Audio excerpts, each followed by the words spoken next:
You are watching Niche Sports, a sports media outlet that's proudly sponsored by hezhez.co.uk, a fast-growing boxing equipment brand that supply custom designs and bespoke equipment across the United Kingdom.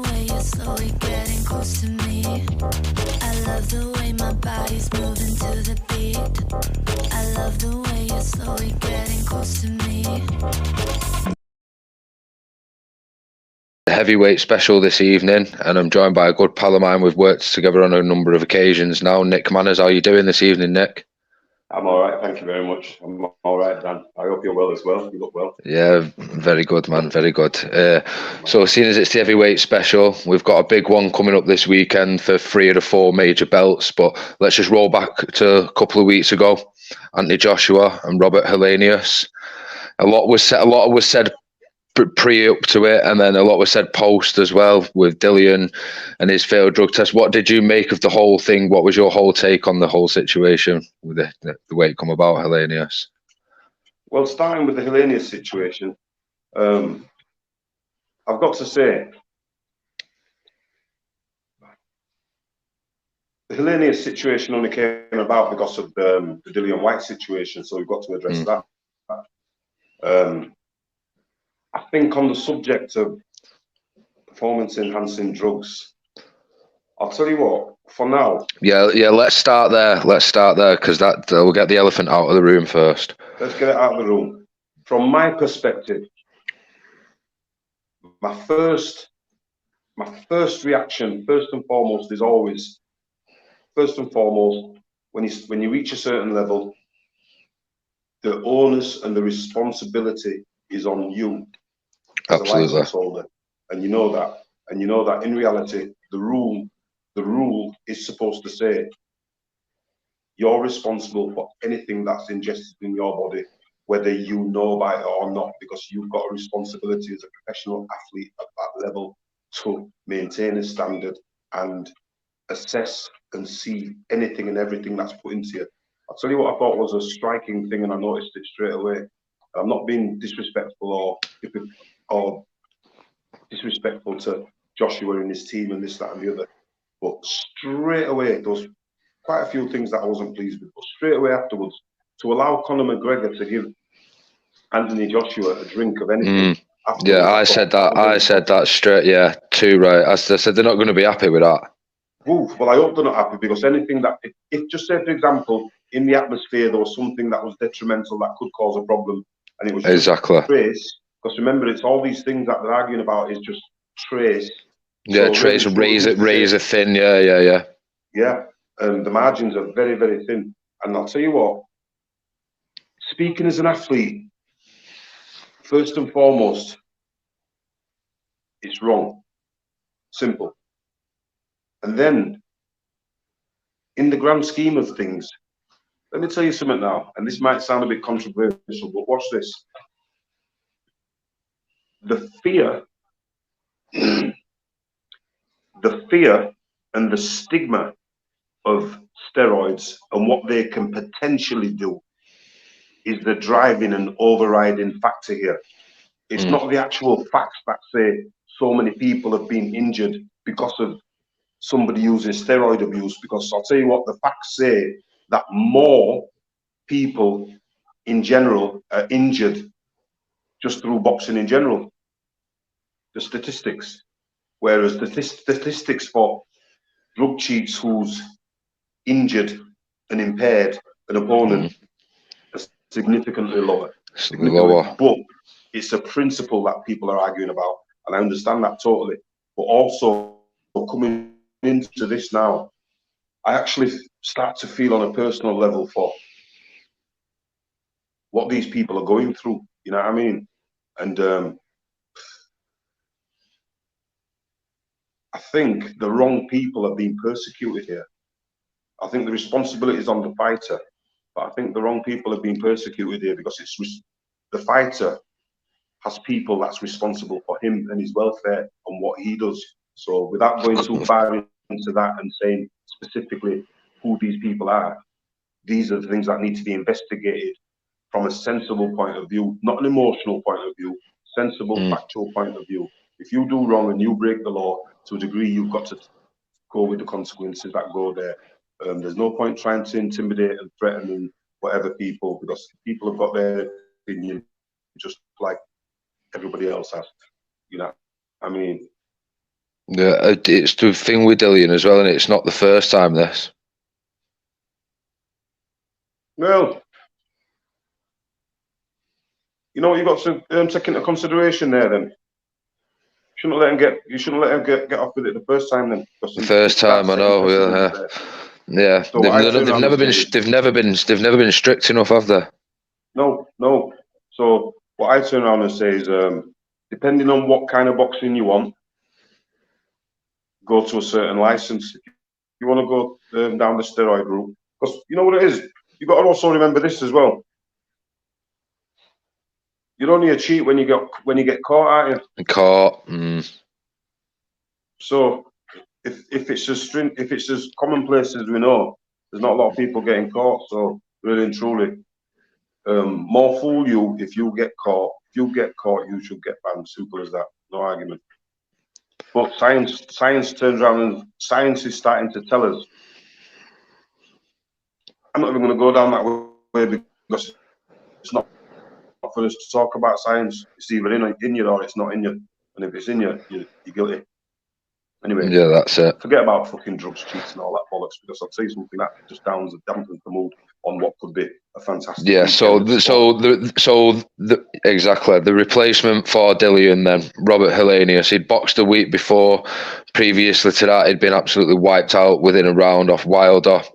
Yeah. As late replacements go, and without shifting the actual card itself on the night, because a couple of people was mentioning fighting Hrgovic or McKean, who was obviously boxing each other. Eddie couldn't really have told one of them that you're not fighting him. He's fighting Joshua, and now you're going to fight Robert Helenius. So would you think, from your opinion, from where you sat, was Helenius a good enough replacement within that time scale? Sorry about that. Say that again, because I think I heard you say something, but I don't know for sure what you said about Hrgovic. Was Hrgovic originally going down to fight Helenius? No, Hrgovic was fighting McKean, but there was a few people saying that one of them should have been offered the Joshua fight, ideally Hrgovic. Well, Hrgovic is mandatory.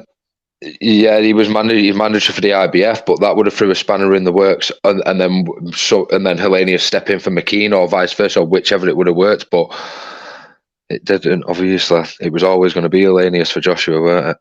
Yeah. At the end of the day, you've got to remember, when it's all said and done, I think sometimes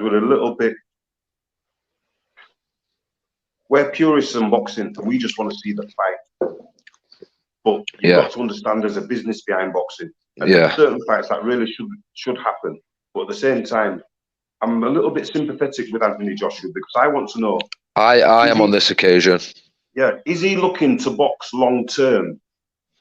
Because if that's why he's using this boxing strategy to learn how to be safer for longer in the ring, well, depending on what level of fighter he's going to continue fighting against at this moment in time, he might get away with it and might be able to learn long term. But how long does he want to be here, and how much risk can he take?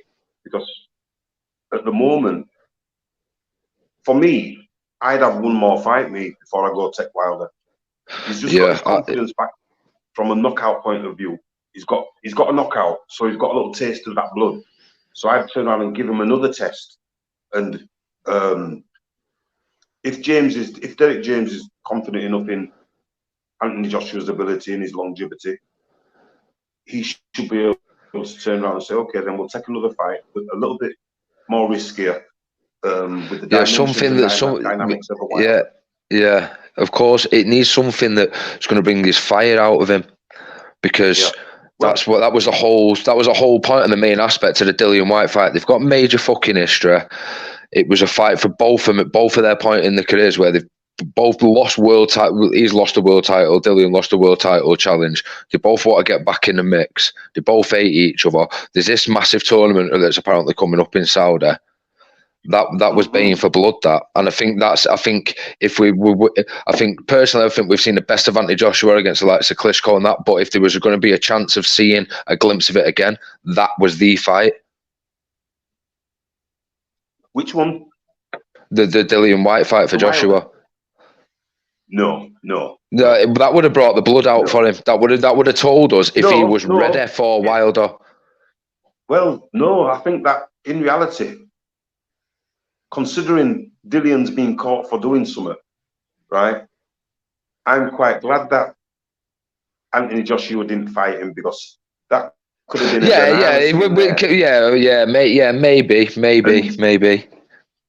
Well, I think it could have been, because Dillian's going to swing. You know what I mean? He's definitely going to swing.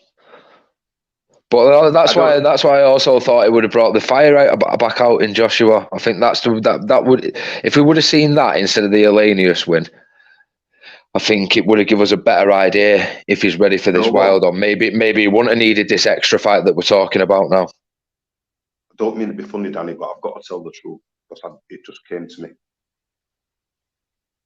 If Anthony Joshua would have fought Dillian Whyte the same way that he fought Helenius, I don't know. That's a good point. That's also a good point. Yeah, it might have been different, but I'll tell you something. There'd have been contact, and like you said, that would have had to bring the fire out of him. But if he as he did, I don't. I think that was the most intriguing. I think that was the most intriguing thing about it as well. Yeah, but now that you put Dillian's misdemeanor in there, you turn around and go, well, actually, that could have been. Who knows what Dillian would have turned up, because Dillian might have just come out swinging. You know what I mean? And you know that you could see that from the Helenius fight, that Anthony Joshua was what we say, tentative, calculated. Cautious. Yeah, interesting. It was I thought, I keep changing my mind on Anthony Joshua, because you know what? I know that he's supposed to, for me, just go get in there, you just destroy a man, bully them man in there, bully them, beat them up, you know what I mean, rough them up, back your chat, say what you're supposed to say, because I'll tell you something. When he's in that, as soon as he wins, the other day when he won, I thought, why are you doing that?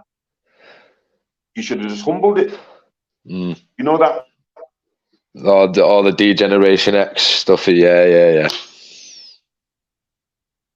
And I'm thinking, listen, I don't mean to be funny, Anthony, but the final punch that you landed was the only one that counted, really.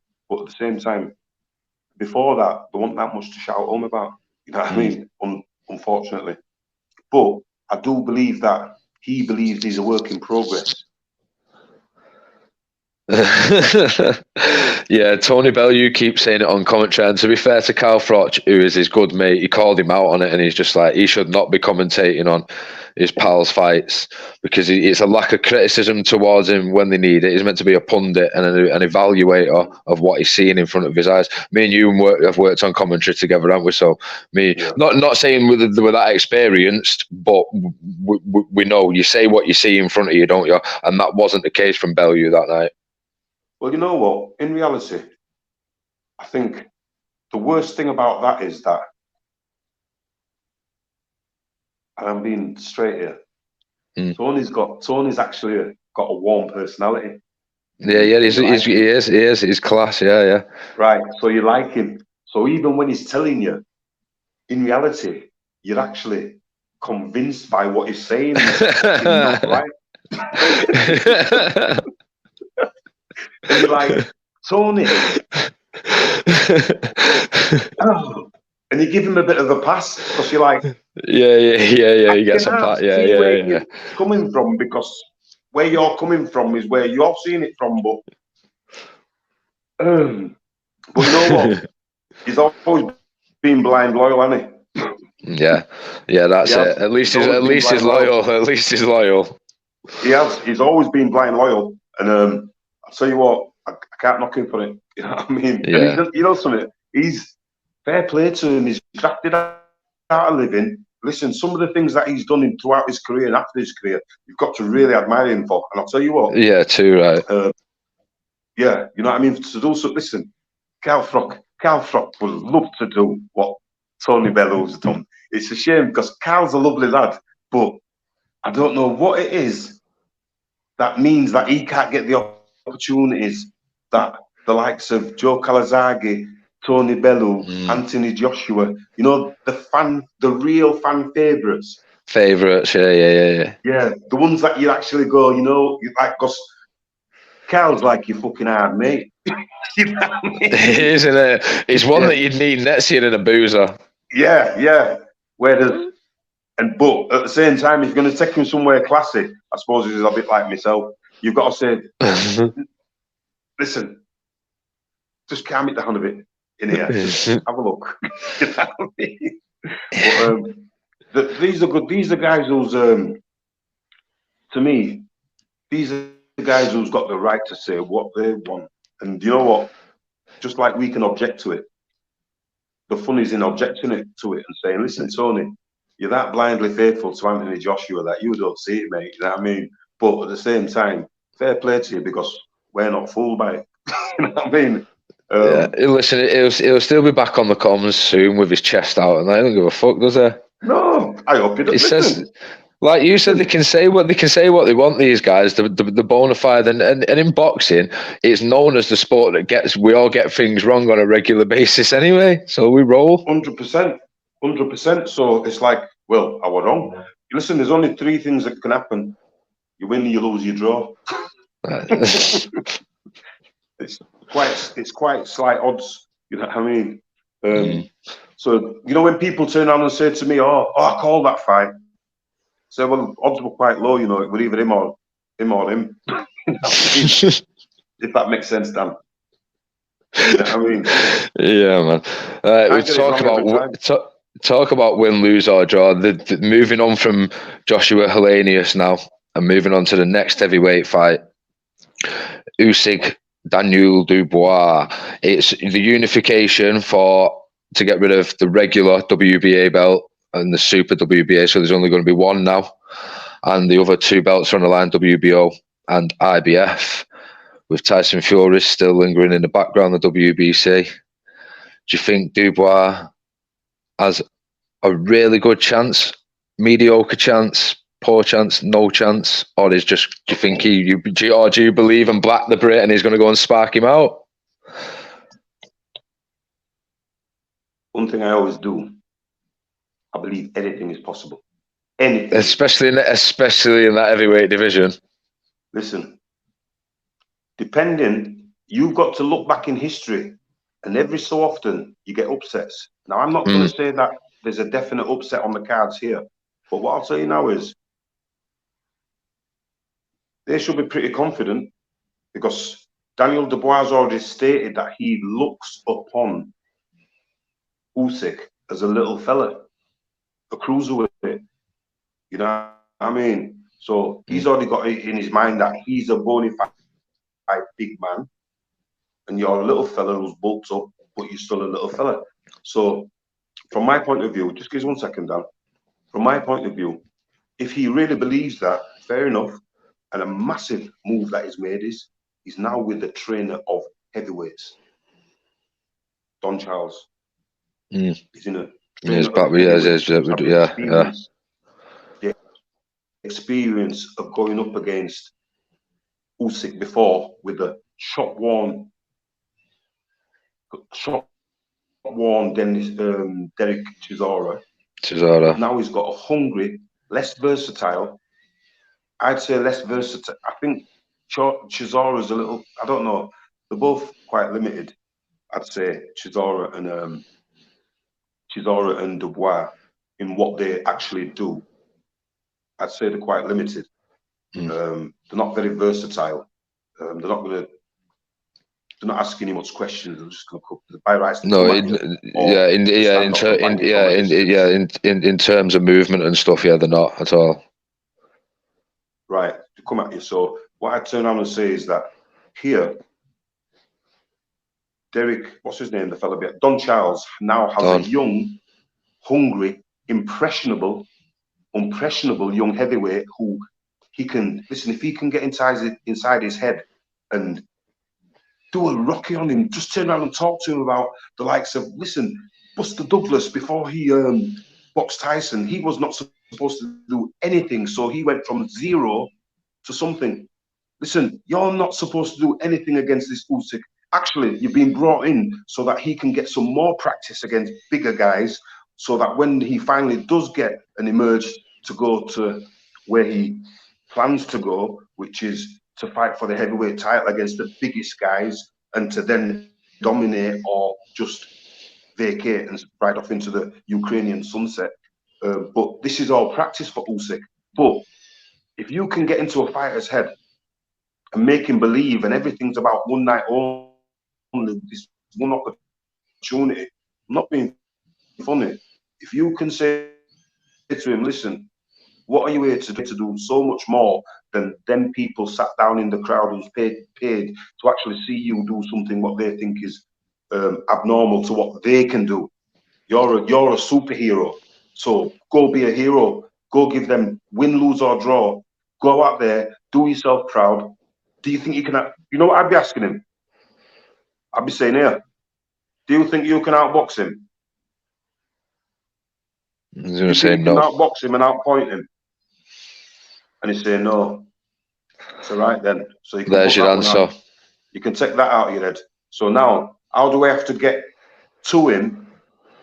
You do know we've got to cut him off, and we've got to fucking rush in there, and we've got to rush in there behind punches, and don't give him a chance to turn around and think about too much about what he's got to do. Because as long as he's getting hit by something, I don't think he can hurt you straight away. I think he needs an accumulation of punches to hurt you, whereas I know that you can hurt him straight away with the first one that you hit him with. So I'll tell you what, let's not give him 3s and 4s, let's give him 1.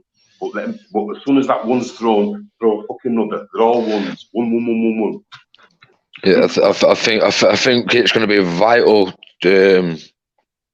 going to the body, especially early as well.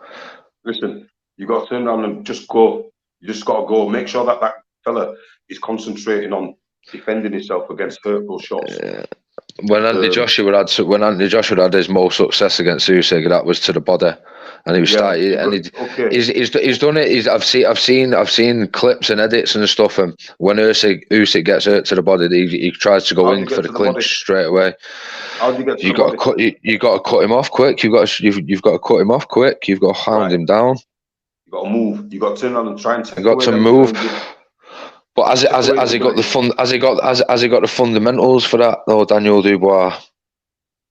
Well, I opened this thingy. I opened this well, hopefully what they'll.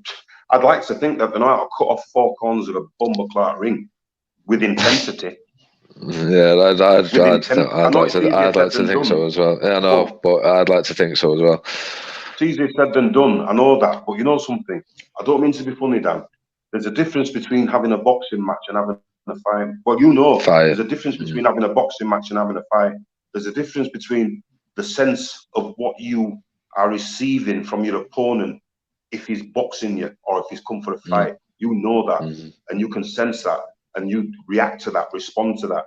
But I'll tell you something: if Usyk thinks that Dubois come for a boxing match, I'll tell you something: you're going to see a demolition. You're going to see a constructive demolition where Usyk shows Usyk's going to look like Lomachenko, mate. If Daniel Dubois doesn't give him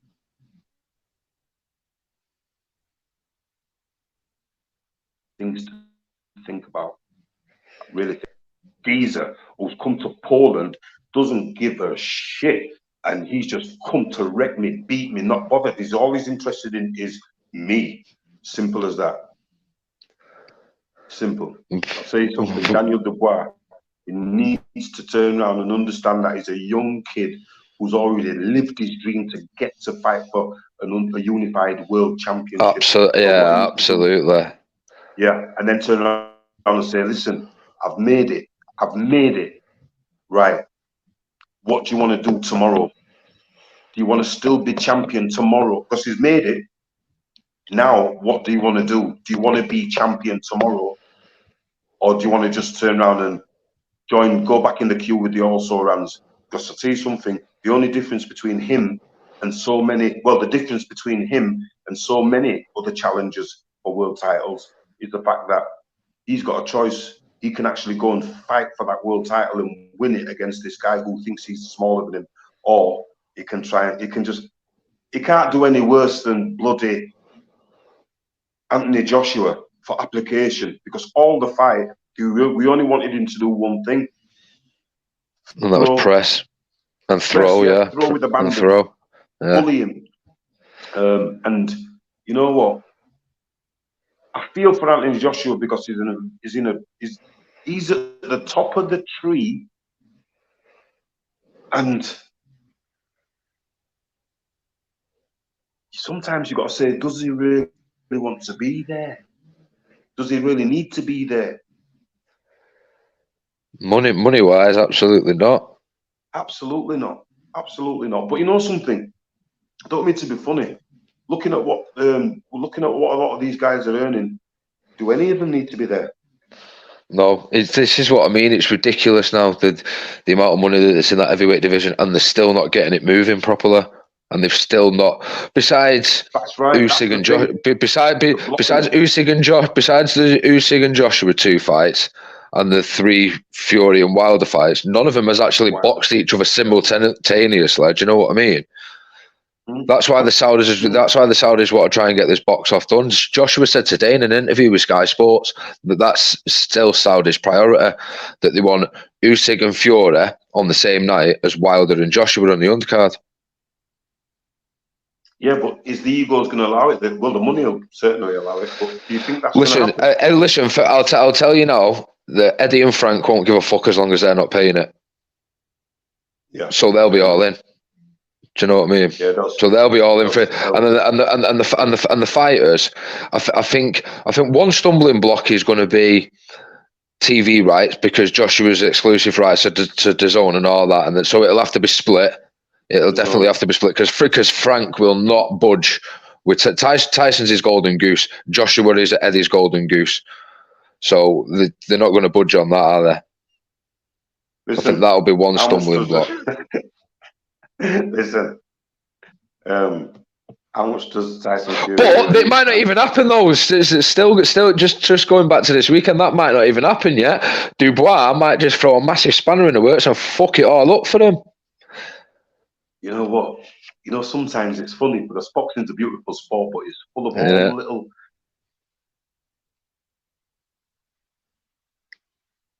It's called. I wouldn't have had Dubois do any pad work and all like that. You know, on the workout. Had him. Are you there? Yeah. You went for a minute then. Oh, you know Usyk. Did you see how Usyk was dancing in the in his public workout? Yeah, was it with a tennis ball? And no, but with his feet and all that business and dancing. Oh yeah. He's in because he's from the same camp as Lomachenko. They're all dancers and stuff, aren't they? Beautiful. Yeah. Listen, half of them Polish crowd will have been thinking to themselves, "Look at that silly twat," you know, at the Usyk, just that stupid dancing. But they know he can fight. But I'll tell you what, Usyk sending a little message about his footwork and his speed and his dexterity. That's it. I think when it comes down to Usyk, one of his top 3 attributes, if not his number 1, is probably his footwork. Because he don't like distance is the best.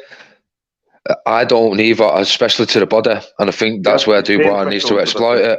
Yeah. I think, and he's got, and obviously he's been on the road a lot now. He's not as active as he once was. It's a massive opportunity for Dubois, isn't it? And let's face it, if this was 30 years ago and it was Bruno, everyone would be behind him. Yeah, you know what? I think what's a little bit disappointing is that Daniel Dubois a little bit has been still judged by the incident that happened with his eye. Joe Joyce defeat. Yeah, and in hindsight, that wasn't the worst loss. It was a loss. He was on the way to a loss anyway, it seemed. And I don't know if that was because of the eye. But I think him losing to Joe Joyce, subconsciously, a lot of people realise, oh, well, Joe Joyce got banged out by Zhang. He's even worse than we thought. But Zhang, for me, is a very good fighter. You know what I mean? Yes. Big fighter.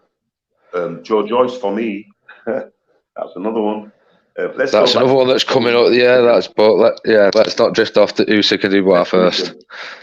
Yeah, I like what you were saying. Usyk, for me, watch this. He's got a plan.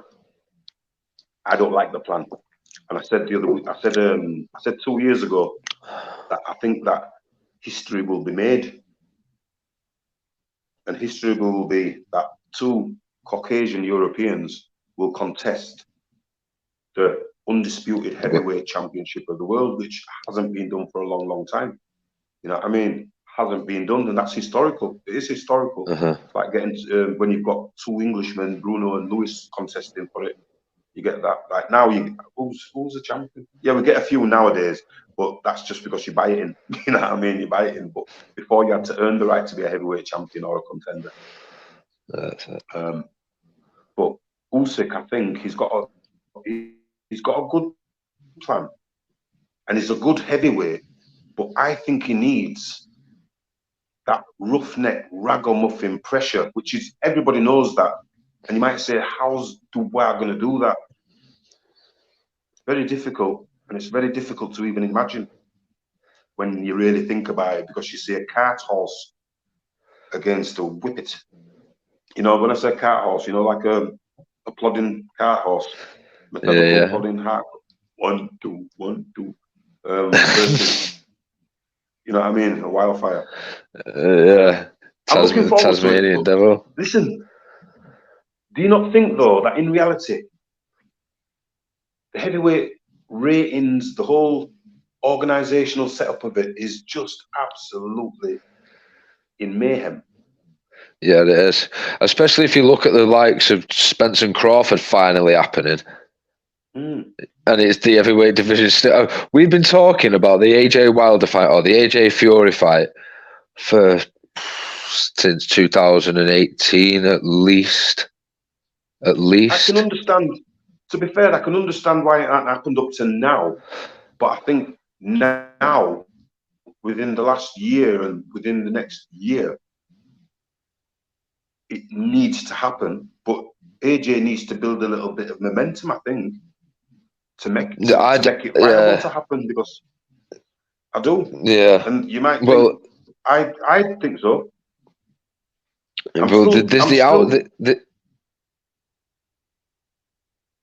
There's the outsiders as well, isn't there? There's the outsiders as well, isn't there? We were just touching on Zhang and Joyce there. Zhang could fuck it up for all of them as well when he gets his shot. Yeah, but at the end of the day, it don't work like that. Well, you know it don't work like that, because if he's got the same promotional team or manager, or if them managers, it's like the House of fucking Lords is that boxing. You know what I mean? They both shout and scream at each other in the seats and that, and then they go back and have a cup of tea and make a deal. You know what I mean? Do you understand what I mean? So in reality, you've got one turning around and saying to the other, listen, do us a favour, give us 2 defences and we'll give you that title. You know what I mean? We'll give you that title, we'll relinquish that title to you, but we need that big money at this moment in time. I should not be saying too much anyway, because I'll miss out on my tickets and shit. You know what I mean? No, at the end of the day, boxing needs a massive shake-up. It really does. It does. But you know something? I'm starting to feel sorry for all involved in the drugs thing, because if there's that much of it going on and they all know about it, the ones who are getting caught must feel really, really isolated and that, you know what I mean?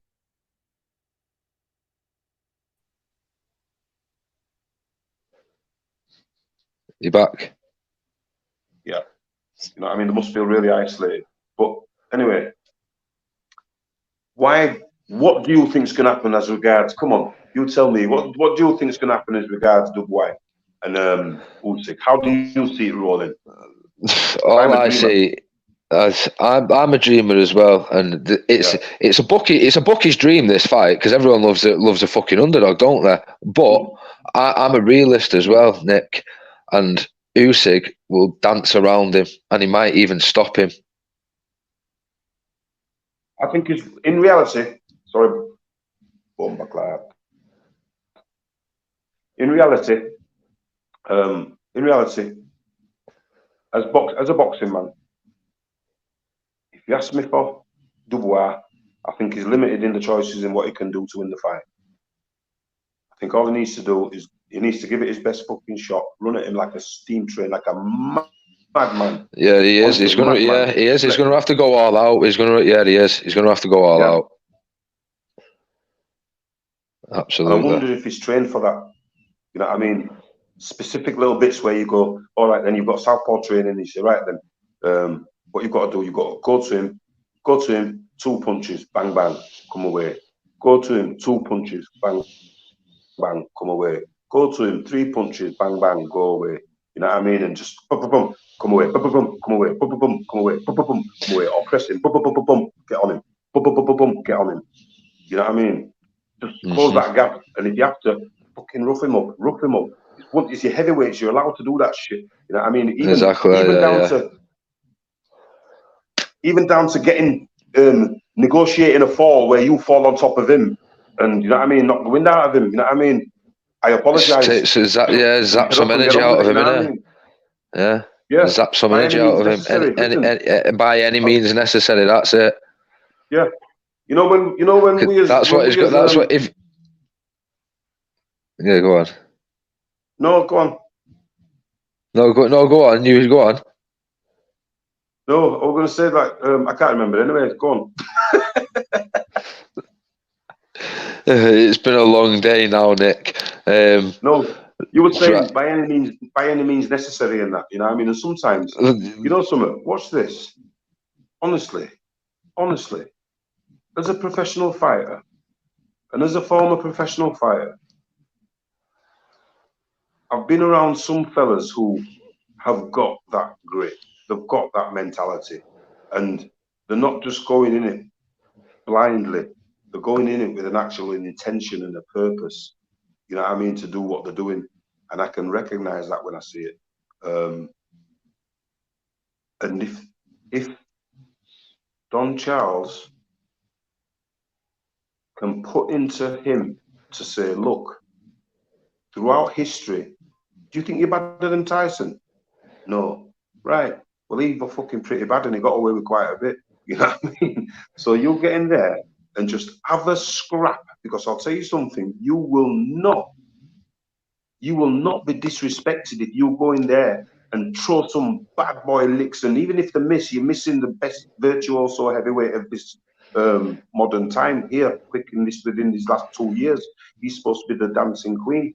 Go and knock him on his ass, push him over, rough him up, get your elbows there. Don't stop. I'm excited about this fight. The closer it gets, the more intriguing it gets as well. Well, it's only a fight. And I'll tell you something, the little lad's been boxing for quite a while, and he's full of that young vigour. And say it truth, you know when he was fighting Joyce? He does get tired, doesn't he? He does get tired. Yeah, imagine. Yeah. Listen, let's not think too negative, because I'm just thinking, go for it, Daniel Dubois. I think, what's his name? Oh, I'm staying positive for him. You know what I mean? I am. So it looks like but if he can do it though, it will seriously throw a spanner in the works. And the other man on the outside, the other champion, Fury, what do you make of that with Francis Ngannou? What's your whole take on that? I'm going to be honest with you. I've seen loads of boxers make fuck all, mate.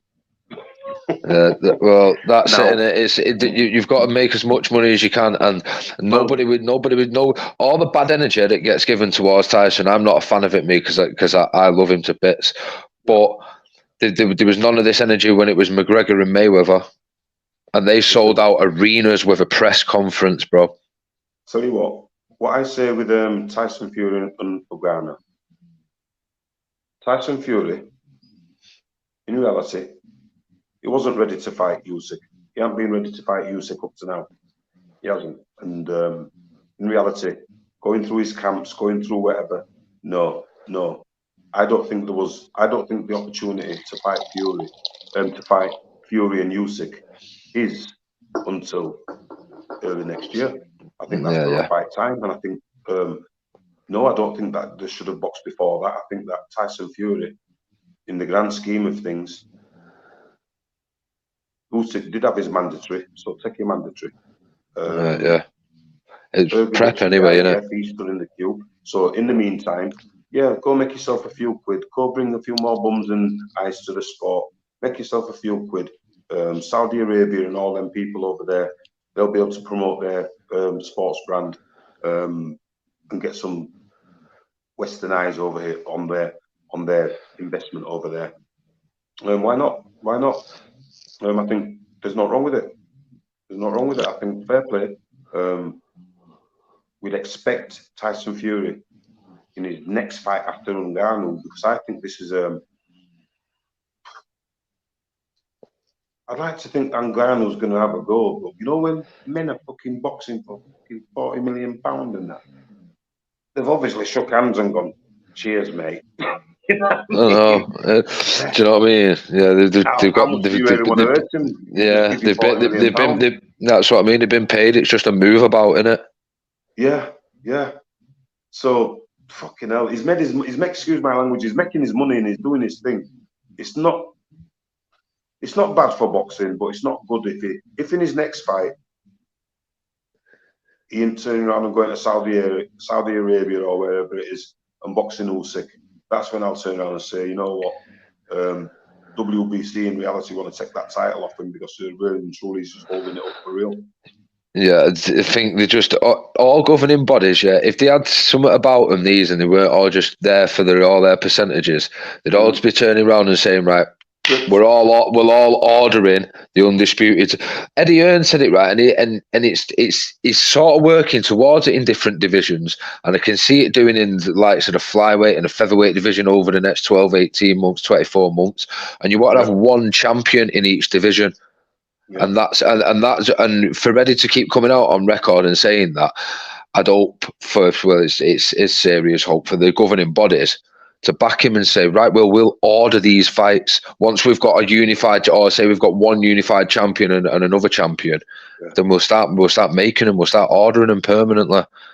I'd go with that, but that I think, because they're all different organisations, they've all got different interests for agendas. Organisations. Yeah. So when they've got their champion, they promote and champion him, and they want to try and make as much money as they can from that championship and that governing body. So really and truly, it's which stable you want to be in, who do you want to be ranked by. Because by rights, there's some of these rankings that I'll turn around and say, hang on a minute, in the grand scheme of things, it's about being the best.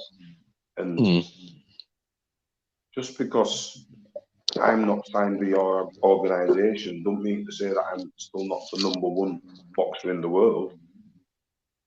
You know, because you'll see Anthony Joshua's not even rated in a certain organisation. Such and you know what I mean? Such and such was ranked #3. Ergovic might not be ranked in another organisation. You understand what I mean? And you go, well, where do you actually get your rankings from? Is it just people that you feel you can profit from or benefit from? It's all down to money, isn't it? Yeah, it's a shame. I think, like in America, was it in America that they did something where they somebody's law, there was a law passed, a senator did it. It wasn't Biden. It was a senator. There was somebody who passed some kind of a law where boxing was governed or something. It had some kind of restrictions and governance over it. Ali law or something like that. My head's a bit fuzzy. But who's we going to go about? What? Wilder. Can Wilder come next for? Can Wilder come next for Anthony Joshua? Really? No, I'm with you. What you said previously, he needs another fight. I think so. Confidence builder. You know something? I want him to have a good fight as well. Someone that's going to come to fight a bit more. I was disappointed. I thought that Franklin, after seeing Franklin box Dillian Whyte, I'm thinking that might bring out a bit of fire in Joshua, because Franklin brought the heat against Dillian. Yeah, but I was surprised. But you know something though. Sometimes, you know what? You boxed, don't you, Danny? Yeah, a bit. Right. Did you do it for? Did you have fights? Yeah, white collar. Right, fair enough. And at what point did you realise that you didn't want to fight no more? The training. And did the fire go out? Or yeah, you know what I mean? Did the fire go out though? Yeah. Is it still out? Yeah, of course it is. Right, you know what I mean? And I sometimes ask myself, has Anthony Joshua's fire gone out? Because there's a certain, okay, look at what's his name the other day, Dennis McCann and Baluta. Right. Now, when they got hit and they responded in a certain way, didn't they? Each time. Yeah. When Joshua gets hit, you don't see him respond like that. No, it's just and it's just something not there anymore. And to be fair to Helenius as well, he was popping off that jab as well for a bit.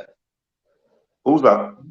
Helenius, to be fair, he was landing for a good bit. Yeah, but he looked kind of surprised that he was getting that opportunity to do it. Yeah. To be fair, yeah. And they were like, "Well, I'll tell you what, I'm going to throw it because you're not doing no, or you're not doing no." You know what I mean? But yeah, basically. Yeah, and I tell you what, I do like Joshua. I do, and I don't mean to criticize these guys personally or nothing like that. It's just I'm a fan of boxing as well. I love boxing. I love the idea of two lads going training, honing the skills, and then dueling each other, battling each other, fencing, sword fencing, and then when the fences go, you bring out your daggers. When the daggers have gone, you're left with your hands. When your hands are there, all you can do is throw them. You know what I mean? And I think boxing will ever come back. There's two lanes of boxing now. It's a mess, isn't it? Oh, it isn't because it only takes one fight for us to turn around and realize how beautiful it is. You know what I mean? Yeah, but you've got to think as well. There's only going to be, besides the heavyweight division, you might get one pay-per-view star every so often. Now we've got big ticket sellers and stuff like Josh Warrington and Lee Wood and all that, but they're not pay-per-view stars, are they? Chris Eubank was probably the closest one to nearly big. He did used to get big figures, but other than that, there's never really been anyone massive. Other than the heavyweight division, we're not. But Ricky Hatton. Nigel Benn was big time. Our middleweight spot. Ricky Hatton. Big in the UK. Ricky Hatton was Ricky Hatton was probably Ricky Hatton was probably the smallest weight superstar in the last 30 years that I can think of. And I mean, I know we talk about numbers and stuff, but I don't think we're going to see it for a long time. Another person taking 25,000 people to the US. No, we're not going to see that. Tell you what, I think that's the current state of boxing. I know he had a massive fan base anyway from amateur all the way through. He was always been a great ticket seller, but let's have it right. No, them numbers are mad. Dan, you know what's a shame? It's a shame that Anthony Joshua didn't or hadn't boxed Deontay Wilder a couple of years ago, because he might have took a few thousand to him. Yeah, I agree with that. Actually, I agree with that. Yeah. Because he was putting serious bums on seats, weren't he, Joshua, at one point? But at some point, the fans get a bit sick and say, "Hey, listen, you need to show us what we want to see." You know what I mean? But what you've got to remember, I'll tell you what's the fantastic thing about Matchroom as well. I'm not kissing none of them's asses and that, because I just love the boxing, and whether it's Matchroom or Queensbury, Frank Warren, whichever, or Boxer, whichever one. Yeah, I'm with you. If it's boxing, Nick, I watch it. It's as simple as that. Yeah, it's about the entertainment. You know what I mean? Of course, I think to myself, well, you know what? What Eddie Hearn sells each time is a good night out. The product is good, isn't it? Yeah, well, that's what it is, because people want a good night out. They don't just want boxing. Yeah. A good feel-good factor. Feel like they're out, have a good drink, watch some boxing, go out, finish the night off, happy days. They've had a real good night all night. And I like that. I like the idea of that. It's always a good night. So do you think Wilder needs another fight as well before Joshua? Because I think he does. Because we've only seen that little bit with Helenius, haven't we? But we need to see what fire he's still got in his belly after the Tyson wars. You know what though? If I remember rightly, I don't think that was even a normal Wilder knockout, because Wilder's knockout usually come when he's going forward. Yeah. And if I don't know, I might be wrong, but in my memory now, I'm seeing that Wilder's going back, being pressed back by Helenius. Yeah. And Helenius comes on to something, and you know what I mean. Did Joshua hit Helenius as hard as Wilder? Because I think that's all down for Robert Helenius to answer, isn't it? I think that'd be interesting to see, because 2 of the times I looked at that KO, I was like, "Oh, his beard, yeah." You know what I mean? Because when I got the side angle, the front angle, I was like, "He's not really being hit." But side angle, you can see that he gets it. You know? I mean, and half a clip. I'm just thinking, who's your favourite fighter, British fighter at the moment, prospect-wise? Prospect-wise? Oh, fucking hell, now you're asking a question. Oh, there's a few. I think they're moving Dalton Smith all right.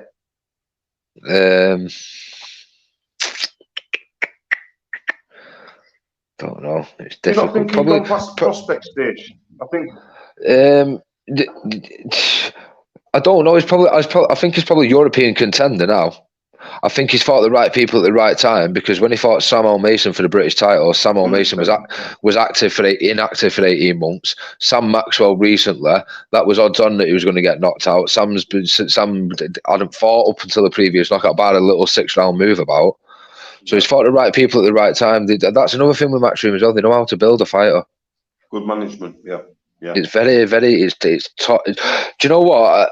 I'll tell you who actually, and he's one of our VIP, Aqib Fiaz.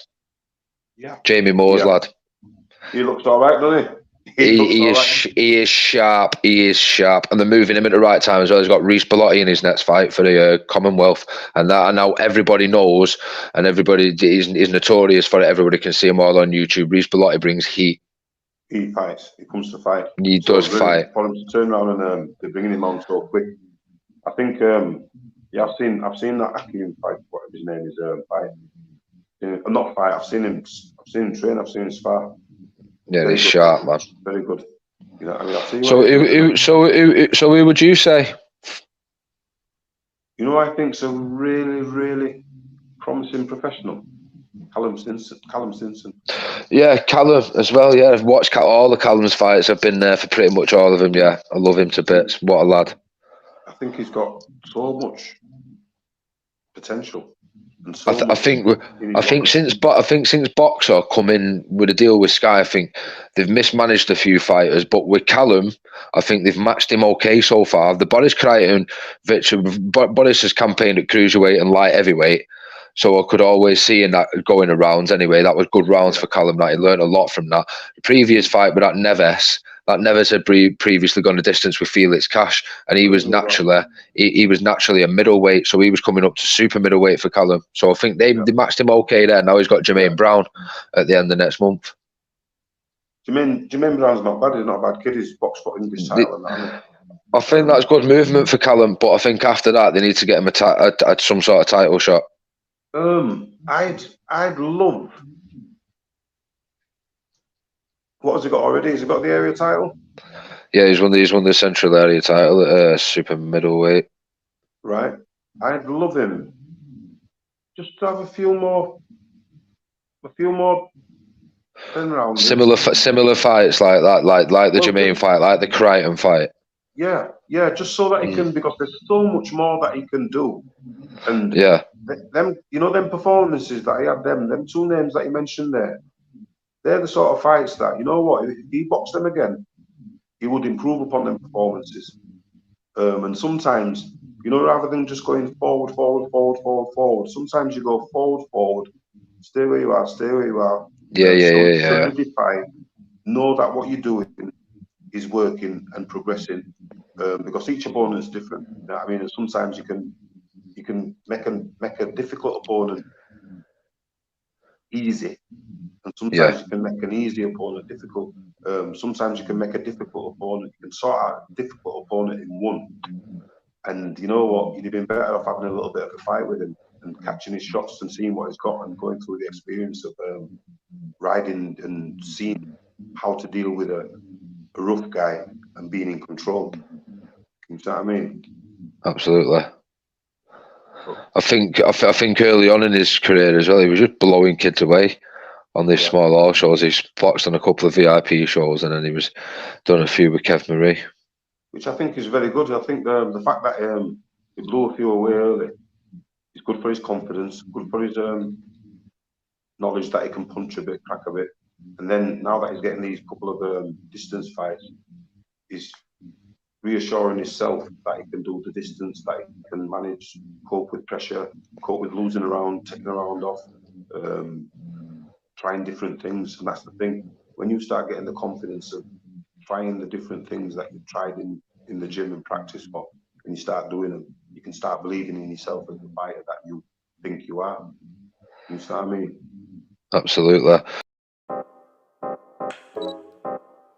You are watching Niche Sports, a sports media outlet that's proudly sponsored by hezhez.co.uk, a fast-growing boxing equipment brand that supply custom designs and bespoke equipment across the United Kingdom.